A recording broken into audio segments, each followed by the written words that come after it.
Hello, my name is Alan West. I am the Consumer Horticulture Agent here in Cumberland County, and today I'm going to be discussing with you a topic that's near and dear to my heart, and that is gardening. But specifically today, we're going to be discussing about how to grow potatoes successfully in your garden. And so we're going to be talking about why we want to grow potatoes. We're going to talk about the process of preparing our soil and our beds to do so. We're also going to be talking about how to grow and nurture them. And then finally at the end, we're going to be discussing about how you can properly store them so that you can have potatoes potentially all through the summer. And so first of all, we just want to discuss why is it that we want to grow potatoes. First of all, potatoes are delicious. My grandfather had a saying that it's hard to mess up a tater. In other words, there's so many different ways, a plethora of ways that you can prepare them, from frying them to stewing them, roasting them, etc. And so they're just a very versatile thing that you can grow for your recipes. Secondly, they are nutritious. Potatoes have a good source of vitamin C. They have a lot of potassium, vitamin B6, and they're sodium and cholesterol free. And so as a part of a healthy diet, they can be added for just that. And plus, for growing your own potatoes in your own home and garden, you know what's in them. Whenever we go and purchase our vegetables or potatoes from other places, we're relying upon and trusting others that they have prepared them safely and in the way that is important to us. So by growing them yourself, you know exactly what's in them and also what's not in them. So what is a potato actually? We're going to discuss a little bit about anatomy here in just a second, but it's important to understand what a potato is as we begin talking about later about how we're going to propagate them and reproduce them. First of all, most people don't realize that a potato is not actually a root. Potatoes are actually a modified stem called a tuber. And so the reason that's important, stems have a part of them called a node that we're going to look at here in a second. It's going to be important to be able to identify that whenever we begin making our seed potatoes and planting them inside of our gardens. So where can you grow potatoes? There's several ways and many places that you can plant these. First and foremost, you can plant them in native soil, simply outside in your garden. Some people have made raised beds inside of their yards and landscapes that you can use. And you can even use small containers such as grow bags or hay bales. But there's many different ways. It's very versatile. So you can grow a large garden of these, or if you just want to grow a few in a grow bag just for your family, you can do that as well. Now, as far as site selection, we want to make sure that we put these in a place that's going to get at least 8 hours of sunlight. So if you have a place, you need to make sure that throughout the day that it's getting an ample amount of sun. Also, you want to make sure that you're not growing these in a place that has had other members of what we call the nightshade family. So if you have a raised bed or a garden that previously has grown tomatoes or peppers or eggplants, you might want to find a space that has not had those at least for the last 2 years, because they share some of the same pests such as insects and diseases, and by rotating those around you help to reduce the chance and the quantity of pests that you'll have with that. Also, you need to make sure that you have a well-drained 8-inch soil. Potatoes do not like to be wet, and so we're going to talk about watering and things of that in a minute, but first of all, as you're picking the site that you're going to grow these, make sure that you have at least 8 to 10 inches of well-drained soil. It's helpful if you put these in a place that can be irrigated if needed. So if you have a dry stretch through the summer or late spring, that you're able to water these as you need. So once you've picked your site, you found a place that has 8 hours of sunlight, it has good drainage, it's not had any of those other members of the family we mentioned in that space in the last 2 years, then we begin to figure out when is it that we want to plant our potatoes. Well, here in eastern North Carolina, we normally plant those in the month of March. Now, weather does play an impact on whether we do that beginning, mid, or late, but we want the soil temperatures to be at least 40 degrees Fahrenheit before we plant them. Potatoes don't do good in the hot weather. We don't want to plant them too much later than that, but anywhere in March to early April, you should be able to successfully grow some potatoes, but at least wait till the soil temperature gets at least to 40 degrees. Now ideally, you would like to have had a soil test wherever it is that you're going to plant these. So if you see this in time before that you plant the potatoes, you can go by the Cooperative Extension Office here and get the soil kits that you need to take a soil test. It will tell you the lime requirements, pH levels. It will tell you, nutrients that you may need or not need inside of your growing media where you're going to be growing your potatoes. But soil, as part of soil preparation, getting a soil test is important and highly recommended.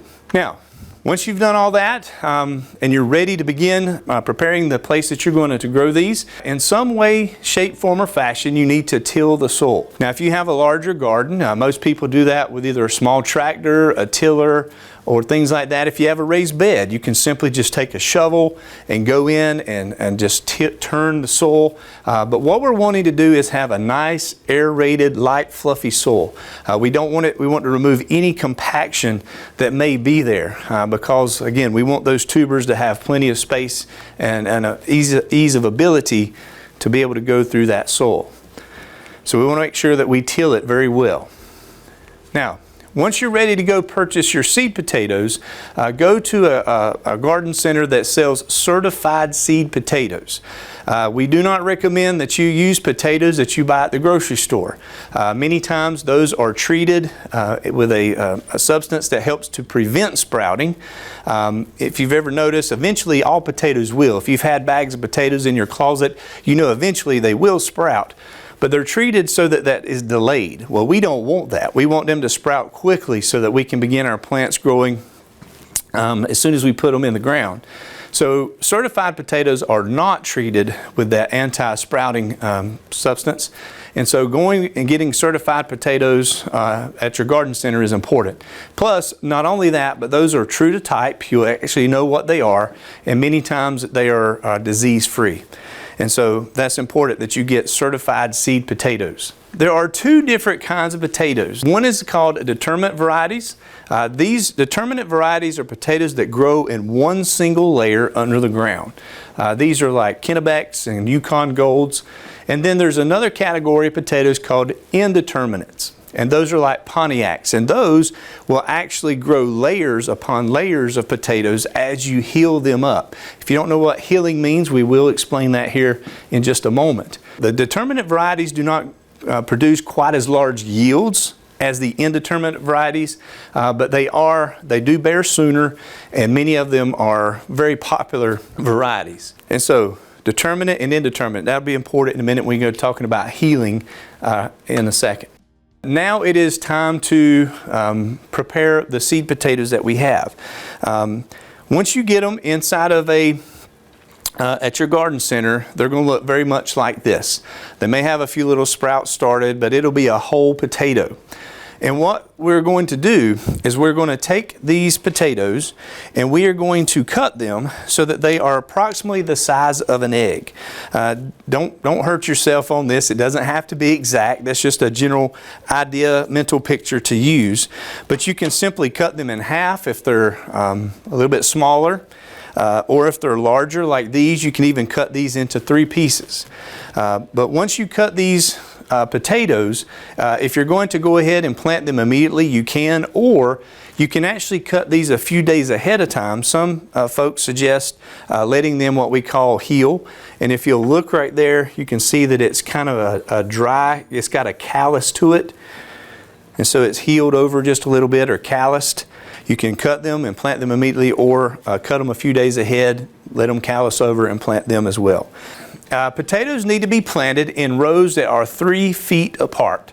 So whether or not if you're doing this in a raised bed, you may be able to get about 2 rows in a 4-foot wide raised bed.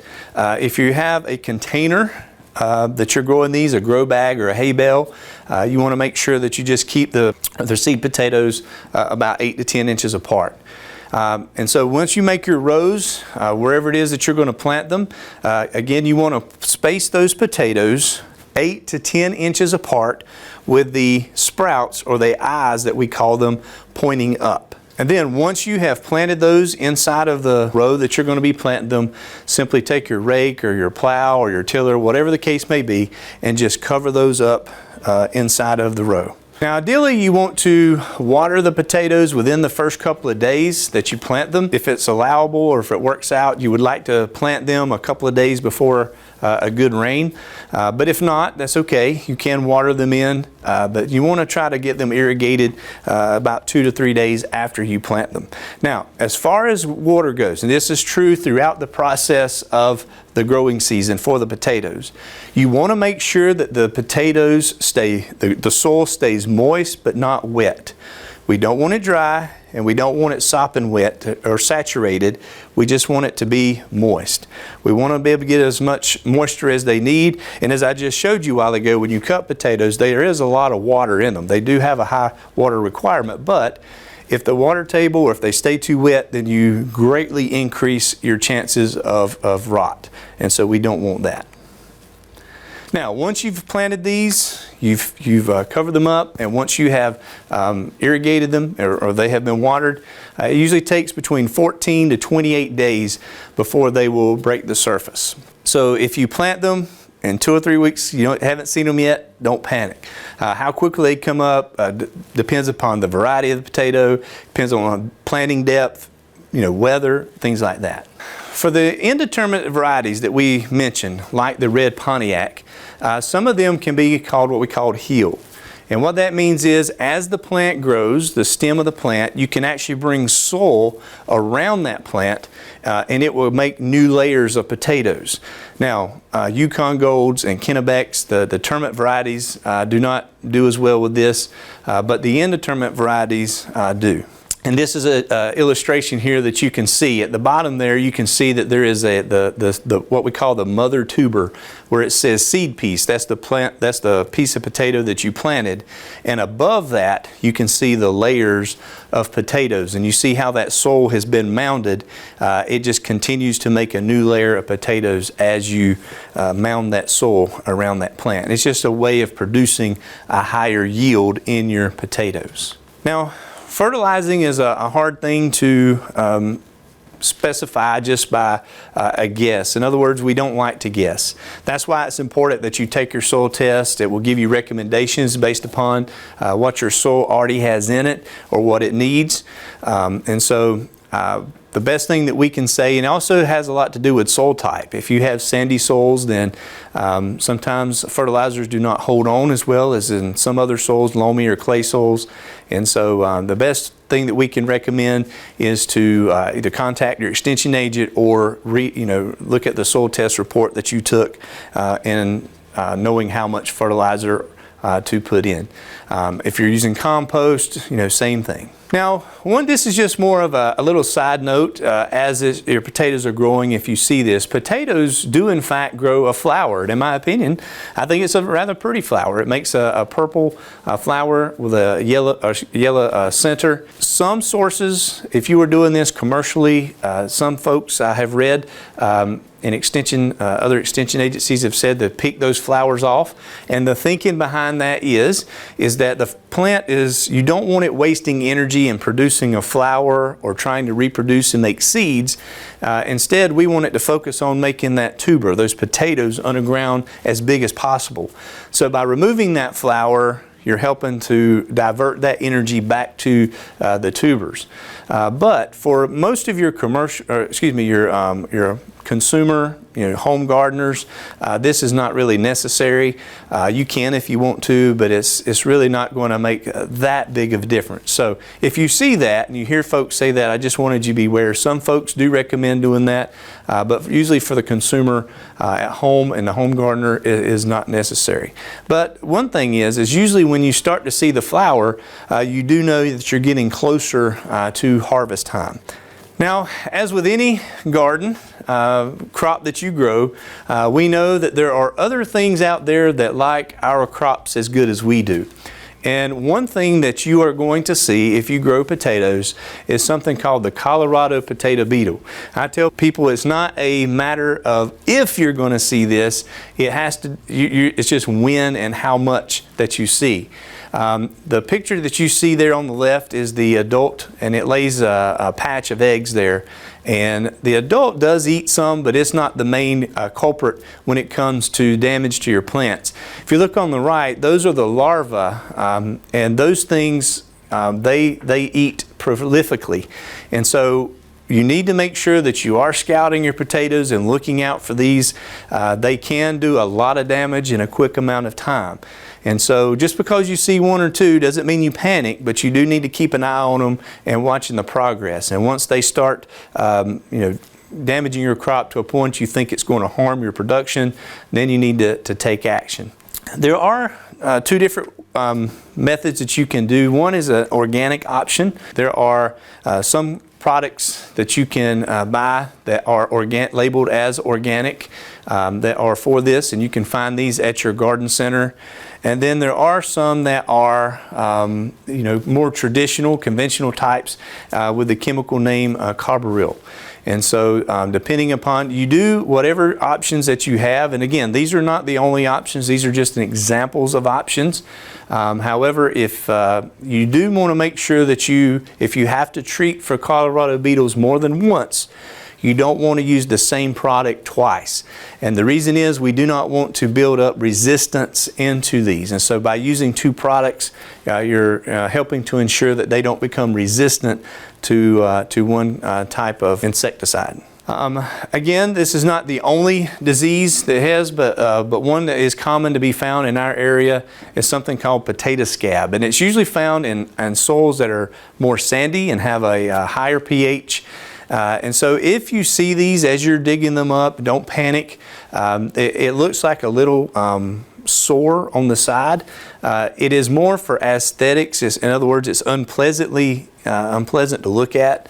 However, it does not hurt the potato. You can easily and safely peel those off and use them, and they're okay. Other diseases that you may want to look out for are early and late blight, and you can search those out and find out more details on those. Potatoes that are planted in March should be ready around July or June, 1st of June or mid-June to 1st of July. And the best way to find out how your potatoes are progressing is to find a sample heel of potatoes and just simply and gently scratch the surface and begin looking at the progress of the size of the potatoes. Some people want their potatoes to be larger for baking and things like that, and some people I know purposely like to have the small potatoes for roasting or stewing and things like that. But once you scratch the surface and you start to see that they are the right size, then it is time to begin thinking about harvesting your potatoes. One other thing I wanted to mention is something called vine killing. Again, this is not completely necessary, but it is something that could be helpful when it comes to helping your potatoes to store better through the summer.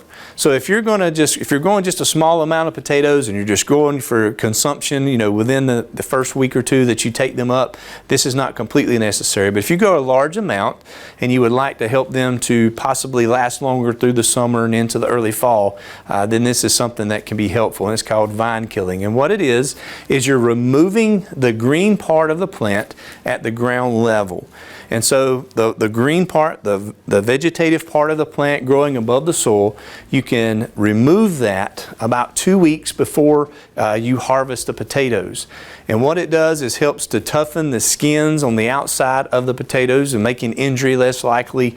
And it also helps the sugars that are on the inside of the potato go from a sugar more to a starch. And also for ease, especially if you have a large garden or growing a large quantity of potatoes, it helps the potatoes to fall off the roots easier while you're picking those or harvesting those potatoes. Now, once you're ready to harvest your potatoes, whether you're using a plow in the garden, whether you're using the shovel in a raised bed, or whether or not you have just a grow bag, you want to make sure that you gently pull the potatoes up and not just yank the stem out of the soil, because you're going to lose some of the potatoes and as you are doing that. And so take your shovel. You don't want to cut your potatoes, so you want to make sure you get to the side of those, but dig those up and kind of fold them to the surface so that it makes them easy to be pulled off of the vine or off of the roots system while harvesting.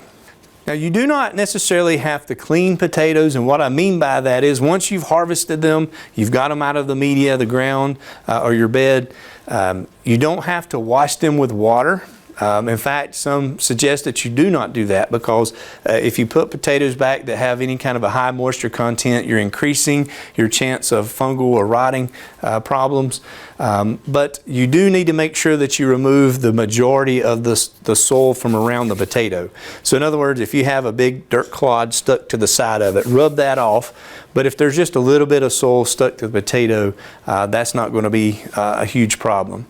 And then finally, make sure you put them in a breathable bag. It can be a burlap bag or something that just allows air to move through. You can store them in a basket in a dry, cool place. Now, I know it's hard to get a very cool place in eastern North Carolina in June and July, but if you can find a place in a garage or under a bench somewhere as cool as possible, that will be helpful inside of a cool, dry location. So that ends the presentation part, the informational part that I just wanted to give to you.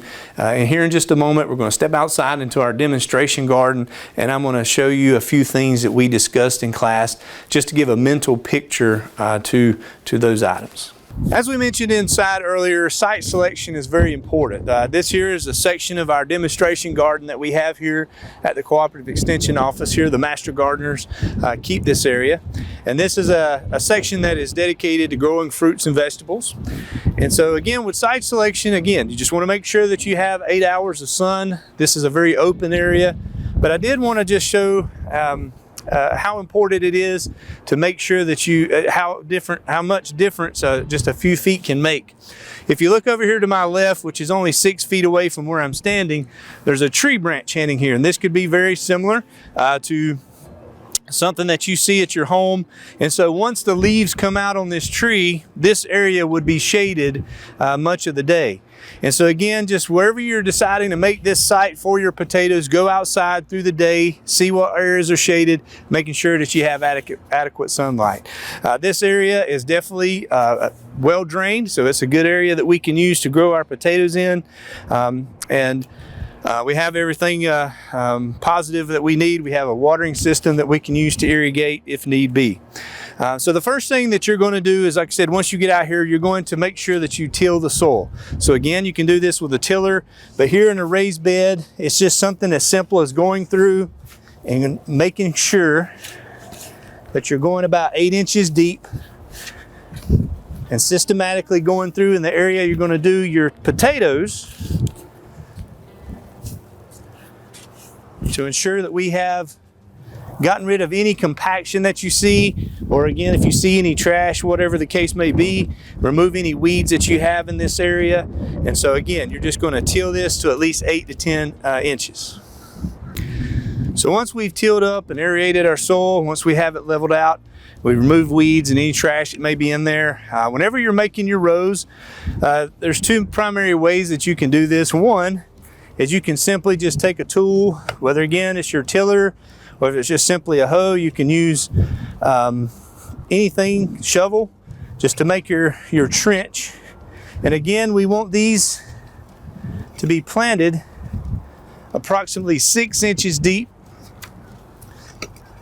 And again, you don't have to get out the measuring tape to be exact, but you do want to get close to 6 inches. Or if you don't want to make a trench, I have seen people successfully do this just by using a post hole digger. You have your soil leveled out. You can just use a post hole digger, 6 inches, drop your potato, and then just place the soil right back on top of that. But for those of you that are going to use a trench inside of your raised bed, again, just make that 6 inches deep. And again, we want to make sure that we have at least 2 eyes on each one. This one has 4, it has plenty. Our seed potatoes have been cut about the size of an egg, and we're going to place these 8 to 10 inches apart in the row with the eyes facing upward.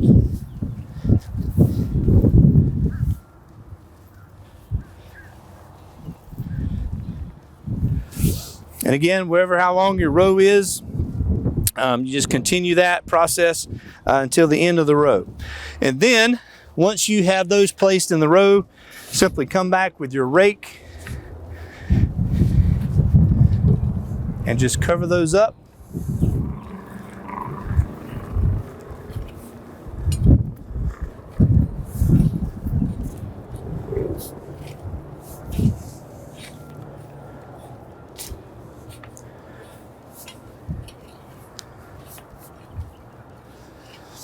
You do not have to, this is important too, if you want to, take something lightly and tap the soil down, you can, but you don't want to stomp, because what you're doing is removing the aeration that we just put in by fluffing up the soil. So don't just stomp on the soil where you did that. Some people I've seen do that. If you want to tap it down lightly with your garden tool, that's fine, but just don't stomp it. And again, ideally, if you have the ability to irrigate it very soon after you plant it, that as well. And what we'll do is keep the soil moist, but not wet. And then hopefully in 2 to 3 weeks, we'll see some potatoes popping up.